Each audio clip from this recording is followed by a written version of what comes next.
ನಮಸ್ಕಾರ. ನಾನು ನಮ್ಮೂರಲ್ಲಿದ್ದೀನಿ. ಆ ಕಡೆ ಹೋದರೆ ನಮ್ಮನೆ ಆಪೋಸಿಟ್ ಇದು. ಆಗುಂಬೆಯಿಂದ ಸ್ವಲ್ಪ ದೂರ ಹಂಡಿಗೆ ಅಂತ ನಮ್ಮೂರು. ಮಳೆಗಾಲ ಎಲ್ಲ ಬಂದಾಗ ನಮ್ಮ ಕಡೆ ಭಾಳ ಸ್ಪೆಷಲ್ ಇರುತ್ತೆ. ಒಂದು ಕಳಲೆ ಅಂತ ಕರಿತೀವಿ. ಕಳಲೆ ಬಿದ್ರ ಬುಡದಲ್ಲಿ ಸಿಗುತ್ತೆ. ನಾನು ಸಂಜೆ ಆದರೂ ಹೋಗಬೇಕು ಅಂತಿದ್ದೀನಿ. ಇನ್ನು ಏಡಿ ಸಿಗುತ್ತೆ, ಮೀನು ಸಿಗುತ್ತೆ, ಇನ್ನು ಈ ರೀತಿ ಫುಡ್ ವೆರೈಟಿ ಮಲೆನಾಡಲ್ಲಿ ವಿಪರೀತ ಇರುತ್ತೆ. ನಾನೀಗ ನಮ್ಮ ಕಾಡಲ್ಲಿ ಅಣಬೆ ಹುಡ್ಕಕ್ಕೆ ಬಂದಿದ್ದೀನಿ. ಎಷ್ಟು ಸಿಗುತ್ತೋ ಎಲ್ಲೋ ಗೊತ್ತಿಲ್ಲ.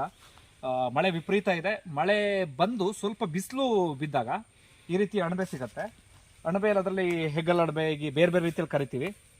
ಭಾಳ ಟೇಸ್ಟ್ ಇರುತ್ತೆ. ನೋಡಿ ಇದನ್ನೇನೋ ಅಂತಾರೆ, ನನಗೆ ಈಗೆಲ್ಲ ಮರ್ತೋಗಿದ್ದು ನನಗೆ. ನೋಡಿ ಇದನ್ನೇನೋ ಅಂತಾರೆ, ಇದನ್ನು ಸಣ್ಣದಾಗಿದೆ ನೋಡಿ, ಚಿಕ್ಕದಾಗಿ. ಭಾಳ ಚೆನ್ನಾಗಿರುತ್ತೆ ಇದು. ಟೇಸ್ಟ್ ಅಂದರೆ ಭಯಂಕರ. ನಿಮಗೆ ಯಾವ ನಾನ್ ವೆಜ್ಜು ಅಲ್ಲ ಅಥವಾ ವೆಜ್ಜಲ್ಲಿ ಬೇರೆ ಬೇರೆ ವೆರೈಟಿಗಳಿರ್ತಾವಲ್ಲ, ಅದೆಲ್ಲಕ್ಕಿಂತ ಅದ್ಭುತ ಟೇಸ್ಟ್. ನೋಡಿ ಇಲ್ಲಿದೆ. ಇದು ದೊಡ್ಡ ಆದಮೇಲೆ ನಿಮಗೆ ಹೆಂಗೆ ಕಾಣುತ್ತೆ ಅಂತ ತೋರಿಸ್ತೀನಿ ನೋಡಿ. ಹಾಗೆ ಇಲ್ಲಿ ನೋಡಿ, ಇಷ್ಟು ಇದೆಯಲ್ಲ, ಇದು ಒಳ್ಳೆ ಟೇಸ್ಟ್ ಕೊಡುತ್ತೆ. ಇದು ಈ ಅಣಬೆ ಅಂತೂ ಅದ್ಭುತ. ಹಿಂಗೆ ಬಾಯಿಗೆ ಹಾಕ್ಕೊಳ್ತಾ ಇದ್ರೆ ಭಾಳ ಚೆನ್ನಾಗಿರುತ್ತೆ. ಹಾಗೆ ಹಾಕ್ಕೊಳ್ಳೋಕ್ಕಾಗಲ್ಲ, ಸಾಂಬಾರು ಮಾಡಬೇಕು. ಇಷ್ಟು ದೊಡ್ಡ ಈ ರೀತಿ ಆಗ್ತವೆ ಅಣಬೆ. ಆದರೆ ದೊಡ್ಡ ಆದಮೇಲೆ ಇವು ಟೇಸ್ಟ್ ಸ್ವಲ್ಪ ಕಡಿಮೆ ಆಗುತ್ತೆ. ಇವುಗಳ ಆಯಸ್ಸು ಬರೀ ಒಂದು ದಿನ, ಹಬ್ಬ ಅಂದರೆ 2 ದಿನ ಇರುತ್ತೆ. ಅದಾದಮೇಲೆ ನಾವು ಅದನ್ನು ಅಜ್ಜಿ ಅಣಬೆ ಅಂತ ಕರಿತೀವಿ. ಒಂದೊಂದು ಭಾಗದಲ್ಲಿ ಒಂದು ರೀತಿ ಕರೀತಾರೆ. ಅಜ್ಜಿ ಅಣಬೆ ಅಂದರೆ ಅವುಗಳ ಆಯಸ್ಸು ಮುಗೀತು ಅಂತ. ನೋಡಿ, ಹುಡುಕ್ಬೇಕು. ಒಂದಷ್ಟು ಕಡೆಗಳು ಸಣ್ಣ ಸಣ್ಣ ಹಾವಿನ ಮರಿ ಇರುತ್ತೆ. ಮಲೆನಾಡು ಭಾಗ ಅಂದಾಗ ಈ ಹಾವು ಮತ್ತೊಂದು ಮಗದೊಂದು ಅವುಗಳ ಜೊತೆಗೆ ಬದುಕೋದನ್ನೆಲ್ಲ ಅಭ್ಯಾಸ ಮಾಡ್ಕೊಂಡಿರ್ತಾರೆ. ಹೀಗಾಗಿ ಹಾವಿನ ಮರಿ ಅದಕ್ಕೆಲ್ಲ ಭಯ ಪಡಲ್ಲ. ಈ ರೀತಿಯಾಗಿ ಅಂದರೆ ಇಷ್ಟೆಲ್ಲ ನಾನು ಹುಡುಕೋ ಅವಶ್ಯಕತೆ ಇರಲ್ಲ. ರಾಶಿ ಒಂದೇ ಕಡೆ ಸಿಗುತ್ತೆ. ಅಂದರೆ ಇವತ್ತು ಜಾಸ್ತಿ ಬಿಸಿಲು ಬಂದಿಲ್ಲ, ಇನ್ನೂ ಕೂಡ ಮಳೆ ಇರೋ ಕಾರಣಕ್ಕೆ ಹೆಚ್ಚು ಸಿಗ್ತಾ ಇಲ್ಲ. ಜೊತೆ ನಾನು ಊರಿಗೆ ಅಪರೂಪ ಆಗಿರೋ ಕಾರಣಕ್ಕೆ ನನಗೆ ಸರಿಯಾದ ಸ್ಪಾಟ್ ಗೊತ್ತಿಲ್ಲ. ಅದು ಇಲ್ಲಿ ಊರಿನಲ್ಲೇ ಇರೋರಿಗೆ ಕರೆಕ್ಟಾಗಿ ಸ್ಪಾಟ್ ಗೊತ್ತಿರುತ್ತೆ, ಎಲ್ಲಿ ಏನು ಎತ್ತ ಅಂತ. ಅವ್ರು ಜಾಸ್ತಿ ಹುಡ್ಕಕ್ಕೆ ಹೋಗಲ್ಲ. ನೋಡಿ, ಬೆಳಿಗ್ಗೆ ಬಂದು ಒಂದು ರೌಂಡ್ ಎಲ್ಲ ಇದು ಮಾಡಿ ಹೋಗಿದ್ದಾರೆ. ಎಲ್ಲ ಕಾಣಿಸ್ತಾ ಇದೆ ನಿಮಗೆ. ಅದ್ರ ಕೊನೆಯ ರೂಪ ಹೇಗಿರುತ್ತೆ ತೋರಿಸ್ತೀನಿ ನೋಡಿ. ಅಣಬೆ ನೋಡಿ, ಇದು ಮನುಷ್ಯನ ಬದುಕು ಒಂದು ರೀತಿಯಲ್ಲಿ ಹೀಗೆ ಇದ್ದಂಗೆ. ನೋಡಿ, ಅಲ್ಲಿ ತೋರಿಸ್ದಾಗ ನಿಮಗೆ ಎಷ್ಟು ಶೈನಿಂಗ್ ಇತ್ತು, ತಿನ್ಬೋದಿತ್ತು. ಇದು ಈ ರೂಪ ಪಡ್ಕೊಂಡಿದೆ. ಈ ರೂಪ ಪಡ್ಕೊಂಡ್ಮೇಲೆ ಇದಕ್ಕೆ ಯಾವ ಬೆಲೆನೂ ಇಲ್ಲ. ಇದನ್ನು ಯಾವುದೇ ಉಪಯೋಗಕ್ಕೂ ಕೂಡ ಬಳಸೋಕ್ಕಾಗಲ್ಲ. ಅಣಬೆ ನಿಮಗೆ ಭಾಳ ಟೇಸ್ಟು. ನೀವು ಒಂದಷ್ಟು ಜನ ಫುಡ್ ಎಕ್ಸ್ಪರ್ಟ್ಸು ಅವರನ್ನೆಲ್ಲ ಮಾತಾಡ್ಸಿದ್ರೆ ಹೆಲ್ತ್ ವಿಚಾರದಲ್ಲೂ ಕೂಡ ಬಹಳ ಒಳ್ಳೆಯದು ಅನ್ನೋ ಮಾತನ್ನು ಎಕ್ಸ್ಪರ್ಟ್ಸ್ಗಳು ಹೇಳ್ತಾರೆ. ನಿಮಗೆ ಬೇರೆ ಬೇರೆ ಕಡೆಗಳಲ್ಲಿ ಬೆಳೀತಾರೆ ನೋಡಿ ಅಣಬೆ, ಮಶ್ರೂಮ್. ನಿಮಗೆ ಆ ಮಶ್ರೂಮ್ಗಳು ಇಷ್ಟು ಟೇಸ್ಟು ಕೊಡಲ್ಲ, ಜೊತೆಗೆ ಹೆಲ್ತಿಗೆ ತೀರಾ ಒಳ್ಳೆಯದು ಅಲ್ಲ. ಆ ಮಶ್ರೂಮು ಒಳ್ಳೇದಲ್ಲ ಅಂದರೆ ತೀರಾ ಒಳ್ಳೇದಲ್ಲ ಅಂತಲ್ಲ, ಬಟ್ ಈ ನ್ಯಾಚುರಲ್ ಆಗಿ ಬರುತ್ತಲ್ಲ ಮಶ್ರೂಮು, ಇದು ಬಹಳ ಒಳ್ಳೆಯದು.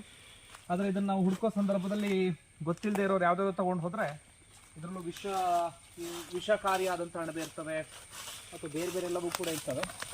ಹೀಗಾಗಿ ಗೊತ್ತಿದ್ದವ್ರಿಗೆ ಮಾತ್ರ ಈ ಅಣಬೆನ ನೋಡಿ ಇಲ್ಲೊಂದಿದೆ. ಇಷ್ಟೆಲ್ಲ ಕಷ್ಟಪಡೋ ಅವಶ್ಯಕತೆ ಇರಲಿಲ್ಲ, ರಾಶಿ ಸಿಕ್ತಿತ್ತು. ಇನ್ನೊಂದು ಬಿಸಿಲು ಬರಬೇಕು ಚೆನ್ನಾಗಿ. ಬಿಸಿಲು ಬರ್ತಿದ್ದಂಗೆ ಹೀಗೆ ಪಟ ಪಟ ಪಟ ಪಟ ಪಟ ಪಟ ಎಲ್ಲ ಕಡೆಗಳಲ್ಲೂ ಹೇಳಕ್ಕೆ ಶುರುವಾಗುತ್ತೆ. ನೋಡಿ, ಇಷ್ಟೊಂದು ಹುಡುಕ್ಬೇಕೀಗ. ಇಷ್ಟೊಂದೇನು ಹುಡುಕೋ ಅವಶ್ಯಕತೆ ಇಲ್ಲ. ಆದರೆ ಕಾಡು ಅಂದಾಗ ಸ್ವಲ್ಪ ಭಯ. ಅಂದರೆ ನಮ್ಮ ಕಡೆ ಜಿಗಣೆಗಳು ಅಟ್ಯಾಕ್ ಮಾಡೋಕ್ಕೆ ಶುರು ಮಾಡ್ತವೆ. ಜಿಗಣೆ ಅಟ್ಯಾಕಿಂದ ಏನು ನೋಡಿ, ಇಲ್ಲೊಂದು ಅಣಬೆ ಇದೆ. ಇದನ್ನೇನೋ ಅಂತಾರೆ, ಇದನ್ನು ಬೂದಿ ಅಣಬೆನೋ ಏನೋ ಅಂತಾರೆ ಇದನ್ನು. ಬಟ್ ನಮ್ಮ ಕಡೆ ಬಳಸ್ತಾರಲ್ಲ, ನನಗೂ ಗೊತ್ತಿಲ್ಲ. ಆ ಕಾರಣಕ್ಕಾಗಿ ನಾನು ಇದನ್ನು ತಗೊಂಡು ಹೋಗಲ್ಲ. ಹೀಗೆ ಬೇರೆ ಕಡೆ ನೋಡ್ತಾ ಹೋಗೋಣ. ನೀವು ಮಲೆನಾಡು ಕಡೆ ಎಲ್ಲಾದರೂ ಬಂದರೆ ದಯವಿಟ್ಟು ಯಾವುದಾದ್ರು ಒಂದು ಕಾಡಿಗೆ ಹೋಗಿ ಈಗ ಅಣಬೆ ಹುಡುಕೋದು ಒಂದು ಇಷ್ಟು ಸಿಕ್ಕಿದ್ರೆ ಅಡ್ಡಿಲ್ಲ, ಅದರಲ್ಲಿ ಸಾಂಬಾರು ಮಾಡ್ಕೊಂಡಿರ್ತೀನಿ. ನೋಡಿ ಇಲ್ಲಿದೆ. ಇದು ಆಲ್ಮೋಸ್ಟ್ ಇದರ ಆಯುಷ್ಯ ಮುಗಿದು ಹೋಗಿದೆ. ನೋಡಿ, ಇಷ್ಟೇ ವ್ಯತ್ಯಾಸ. ಇದು ಆರಂಭದ ಹೆಜ್ಜೆ, ಇದು ಬದುಕಿನ ಅಂತ್ಯಕಾಲ. ಅಣಬೆ ಸ್ವಲ್ಪ ಕಡಿಮೆ ಇದೆ. ನಾಗಲೇ ಜಿಗಣೆ ಬಗ್ಗೆ ಹೇಳ್ತಾ ಇದ್ದೆ. ಈ ಮಲೆನಾಡು ಭಾಗದವರಿಗೆ ಭಾಳ ಚೆನ್ನಾಗಿ ಗೊತ್ತಿರುತ್ತೆ ಜಿಗಣೆ. ಅವುಗಳಿಂದ ಏನು ಹೆಲ್ತಿಗೆ ತೀರೋ ಸಮಸ್ಯೆ ಅಥವಾ ನಮ್ಮನ್ನೇನೋ ಮಾಡಿಬಿಡ್ತವೆ, ಏನೋ ದೊಡ್ಡ ಪ್ರಾಣಿ ಅಂತ ಅನ್ನಲ್ಲ, ಚಿಕ್ಕದಾಗಿರುತ್ತೆ. ಬಟ್ ಅದು ನಮಗೆ ಒಂದು ಸ್ವಲ್ಪ ಇರಿಟೇಷನ್ ಅನ್ಸೋಕ್ಕೆ ಶುರುವಾಗ್ಬಿಡುತ್ತೆ, ರಕ್ತ ಆಗಿರೋದಕ್ಕೆ ಶುರುವಾದಾಗ. ಜಿಗಣೆನ ಬೇರೆ ಬೇರೆ ಇದಕ್ಕೂ ಬಳಸ್ತಾರೆ. ಇತ್ತೀಚಿನ ದಿನಗಳಲ್ಲಿ ಮೆಡಿಸನ್ಗೂ ಬಳಸ್ತಾರೆ. ನಿಮ್ಮ ದೇಹದಲ್ಲಿ ಏನಾದರೂ ಕೆಟ್ಟ ರಕ್ತ ಇದ್ದರೆ ಅದನ್ನು ತೆಗೆಯೋದಕ್ಕೆ ಅವೆಲ್ಲ. ಆಗ ನಮಗೆ ಆತಂಕ. ಆಗಾಗ ನಾವು ಕಾಲು ಎಲ್ಲ ನೋಡ್ತಾ ಇರಬೇಕು, ಜಿಗಣೆ ಏನಾದರೂ ಹುಟ್ಟುತ್ತಾ ಅಂತ. ಹಾಗೆ ಮುಂದೆ ಬನ್ನಿ. ನಮ್ಮ ಪ್ರಕಾರ ಇಲ್ಲೂ ಸ್ವಲ್ಪ ಅಣಬೆ ರಾಶಿ ಸಿಗ್ಬೋದೇನೋ. ಇಷ್ಟು ಕಣ್ಣಿಗೆಲ್ಲ ಕಾಣಬೇಕಾಗಿತ್ತು, ಕಾಣಿಸ್ತೇನೆ ನೋಡಿ. ಇನ್ನೊಂದಷ್ಟಿದೆ. ಇದ್ಯಾವುದು ತಿನ್ನೋ ಅಣಬೆ ಅಲ್ಲ, ಏನೋ ಬೇರೆ ಅಣಬೆ, ನಮಗೂ ಗೊತ್ತಿಲ್ಲ. ಅದು ತಿನ್ನೋ ಅಣಬೆನೇ ಇರ್ಬೋದೇನೋ. ಹಾಗೆ ಇನ್ನೊಂದು ವೆರೈಟಿ ನೋಡಿ, ಇದನ್ನು ಬೋಗಿ ಅಣಬೆ ಅಂತ ಕರಿತೀವಿ. ಬೇರೆ ಭಾಗದಲ್ಲಿ ಏನು ಕರೀತಾರೋ ನನಗೆ ಗೊತ್ತಿಲ್ಲ, ಅಥವಾ ಇವುಗಳಿಗೆಲ್ಲ ಒಂದು ಸೈಂಟಿಫಿಕ್ ನೇಮು ಇರುತ್ತೆ, ಅದು ಕೂಡ ನನಗೆ ಗೊತ್ತಿಲ್ಲ. ನಾವು ನಮ್ಮ ಆಡು ಭಾಷೆಯಲ್ಲಿ ಅಥವಾ ನಮ್ಗೆ ಅರ್ಥ ಆಗೋ ರೀತಿಯಲ್ಲಿ ಬೋಗಿ ಅಣಬೆ ಅಂತ ಕರಿತೀವಿ. ಇದನ್ನು ಸಾಂಬಾರಿಗೆ ಬಳಸ್ತೀವಿ. ಇಲ್ಲೊಂದಿದೆ, ಇಲ್ಲೊಂದಿದೆ, ಹುಡುಕಿದ್ರೆ ಸಿಗುತ್ತೆ ನಿಮಗೆ. ಈಗ ಬನ್ನಿ. ಹಾಂ ನೋಡಿ, ಅಣಬೆ ಹುಡುಕಾಟದ ನಡುವೆ ಒಬ್ಬ ವಿಶೇಷ ಅತಿಥಿ ಸಿಕ್ಕಿದ್ರು. ಅತಿಥಿ ಹತ್ತಿರ ಹೋಗ್ತಿದ್ದಂಗೆ ಅವರು ನಾಚಿಕೊಂಡು ಫುಲ್ಲು ಮುರ್ಟು ಹೋಗ್ಬಿಟ್ರು ನೋಡಿ. ಸಾರಿ, ಡಿಸ್ಟರ್ಬ್ ಮಾಡಬಾರ್ದು ಇವುಗಳಿಗೆ, ನಿಮಗೆ ತೋರಿಸೋ ಕಾರಣಕ್ಕೆ ಇದು ಮಾಡ್ತೀನಿ. ಇವುಗಳಿಗೆ ಇದರಿಂದ ತೀರಾ ತೊಂದರೆ ಆಗಲ್ಲ. ನೋಡಿ ರೀತಿ ಬಾಲ್ ಆಕಾರ ಪಡಿತವೆ. ಬಟ್ ಬೇರೆ ಟೈಮಲ್ಲಿ ಹಿಂಗೆ ಕಂಪ್ಲೀಟ್ ಉದ್ದ ಇರುತ್ತೆ. ಇದು ಗೊಬ್ಬರದ ಹುಳು ಅಂತ ಕರಿತೀವಿ ನಾವು ಇದನ್ನು. ಇವುಗಳು ಏನು ಮಾಡ್ತವೆ ಅಂದರೆ ಎಲೆ ಎಲ್ಲ ಇದೆಯಲ್ಲ, ಇದನ್ನು ತಿಂದು ಕಂಪ್ಲೀಟ್ ಪುಡಿ ಮಾಡಿಬಿಡ್ತವೆ. ಪುಡಿ ಮಾಡಿ ಆಮೇಲೆ ಅದು ಅವುಗಳ ದೇಹದಿಂದ ಹೊರಗಡೆ ಬರುತ್ತೆ. ಅದು ಮಲ ರೂಪದಲ್ಲಿ ಇದನ್ನು ಗೊಬ್ಬರಕ್ಕೆ ಬಳಸ್ಕೋತಾರೆ.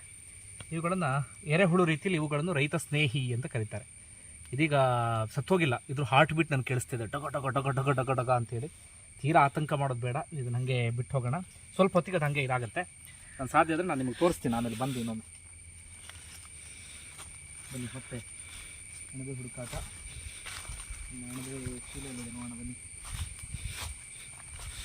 ಹಾಂ, ಇಷ್ಟು ಸಿಕ್ತು. ಒಂದು ಸಾಂಬಾರಿಗೆ ಸಾಕು, ಒಂದು ಇಬ್ಬರಿಗೆ. ಹೀಗೆ ನಮ್ಮ ಕಾಡೊಮ್ಮೆ ಗಮನಿಸಿ. ಅದ್ಭುತವಾದ ಕಾಡು, ವನ್ಯ ಸಂಪತ್ತು. ನಮ್ಮ ಕಾಡಲ್ಲ, ಸಾರಿ, ನಮ್ಮ ಮನೆ ಸಮೀಪದಲ್ಲಿರೋ ಕಾಡು. ಯಾವುದನ್ನು ನಮ್ಮದು ಅಂತ ನಾವು ಹೇಳೋಕ್ಕೆ ಸಾಧ್ಯ ಆಗಲ್ಲ.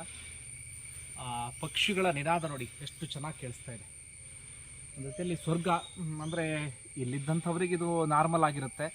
ಮನುಷ್ಯನ ಬದುಕೆ ಹಾಗೆ. ಇಲ್ಲಿದ್ದಂಥವ್ರಿಗೆ ಅನಿಸುತ್ತೆ ಸಿಟಿ ಬದುಕು ಎಷ್ಟು ಚಂದ, ಬೆಳಗ್ಗೆ ಆಫೀಸಿಗೆ ಹೋಗು ಸಂಜೆ ಬಾ ಆರಾಮಾಗಿ ಅಂಥೇಳಿ. ಅಲ್ಲಿದ್ದಂಥವ್ರಿಗೆ ಅನಿಸುತ್ತೆ ಹಳ್ಳಿ ಕಡೆ ಆರಾಮಾಗಿ ಬೇಕಾದ ಕೆಲಸ ಮಾಡ್ಕೊಂಡು ಸ್ವತಂತ್ರವಾಗಿ ಬದುಕ್ಬೋದು ಅಂತ. ಯಾವುದು ಬೆಸ್ಟು ಅಂತ ಹೇಳೋದು ಭಾಳ ಕಷ್ಟ. ನಾನು 2 ಲೈಫನ್ನು ಅನುಭವಿಸಿದ್ದೇನೆ. ಆದರೆ ಒಂದು ಏಜಿಗೆ ಬಂದಮೇಲೆ ಈ ಲೈಫು ತೀರಾ ಅಪರೂಪ ಆಗಿದೆ. ಹೀಗಾಗಿ ಇದೊಂಥರ ಚಂದ ಅನಿಸುತ್ತೆ ತಾತ್ಕಾಲಿಕವಾಗಿ. ಗೊತ್ತಿಲ್ಲ, ಒಂದು ಲಾಂಗ್ ಟೈಮ್ ಇದ್ದಾಗ ಇದು ಬೋರ್ ಆಗುತ್ತೋ ಏನೋ ಗೊತ್ತಿಲ್ಲ.